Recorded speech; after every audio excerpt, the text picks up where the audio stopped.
পরমব্রত চট্টোপাধ্যায়ের নতুন web series ভোগের টিজার চলে এসেছে, যেটা কিনা অভিক সরকারের গল্প, যেটা একটা ফেমাস গল্প। সানডে সাসপেন্সে আমরা আগে শুনেছিলাম, আর ভোগ একটা দারুণ দারুণ মারাত্মক গল্প। যখন সানডে সাসপেন্সে প্রথম শুনেছে, গায়ে কাঁটা দেওয়ার মতো। কারণ ভোগের সেই ন্যারেশনটা মির্চি করেছিল, আমাদের মীর ছিল, আরো অনেকে ছিল, যেভাবে ন্যারেট করেছিল, বিশেষ করে ফিমেল ক্যারেক্টারের যে আওয়াজটা দিয়েছিল, সেগুলো তো একদম একটা গা ছমছমে ব্যাপার। অ্যাকচুয়ালি গল্পটা তো খুবই সুন্দর গল্প। টিজারটা চলে এসছে। যখন প্রথম শুনেছিলাম যে পরমব্রত চট্টোপাধ্যায় এটাকে নিয়ে বানাচ্ছে এবং অনির্বাণ লিড কাস্টে রয়েছে, তখন কিছুটা ফলে হতাশ হয়েছিলাম আমি, কারণ এর আগে নিকশ সায়াটা দেখেছিলাম। নিকশ সায়াটা অতটা আমার আহ, সেই লেভেলের লাগেনি, নিকশ সায়া ওয়ান বা টু যেটাই বলো। তো ভোগের টিজার নিয়ে যদি আসি, ভোগের টিজারটা আমার মোটামুটি লেগেছে। দেখো, অনির্বাণের ক্যারেক্টারের, অনির্বাণ, রজতাবু, এদের পারফরমেন্স আলাদাই ভালো। যে কোনো ক্যারেক্টারে মানে ঢুকলো মানে ঢুকেই যায়, সেটা নিয়ে কোনো। সেট পিসগুলোর ডিজাইন, পুজোর জায়গা, যেভাবে ওই মন্ত্র ফন্ত্র আঁকা রয়েছিল, যে সিনগুলো ছিল, বিড়াল মরা পড়ে আছে, ওইগুলোকে ভালোভাবে তৈরি করেছে, দেখতে ভালো লাগছে। বিশেষ করে অনির্বাণের ওই ডায়লগটা যখন ছিল যে মা আমাকে পুজো দিতে ডাকছে, সামথিং কিছু, আহ, বেশ সুন্দর করেছে।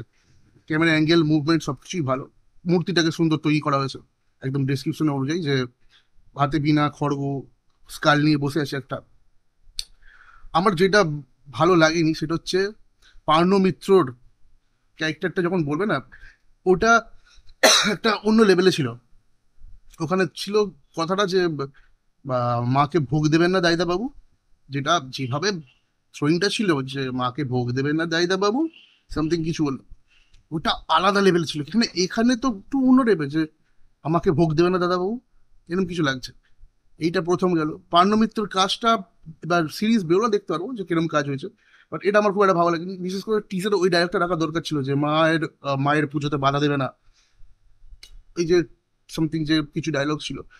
সিরিজ গল্পটা তো একটা অসাধারণ গল্প, সিরিজে কিভাবে তৈরি করেছে পরমব্রত সেটা দেখা। পরমব্রত একজন ভালো ডাইরেক্টর, ভালো ওয়েল ডিজার্ভ করে কাজ ফাজ করার, ভালো কাজ করে। বাট আমার কাছে কিছু জিনিস এটা খুঁটিনাটি লেগেছে, যেটা ব্যাকগ্রাউন্ড মিউজিক ভালো ছিল। আর সব থেকে বড় কথা, ক্যাপ্টেন আমেরিকা উইন্টার সোলজার যে সিনটা ছিল, এরকম মিডিল থেকে নামবে একটা দেখা বা একটা দেখা, এটা পুরো পুরো সেম টু সেম ছেপে গিয়েছে। এটাকে কপি বলা চলে না, পুরো পুরো ঝাপাই বলে, ওটা সেম টু সেমই ছিল।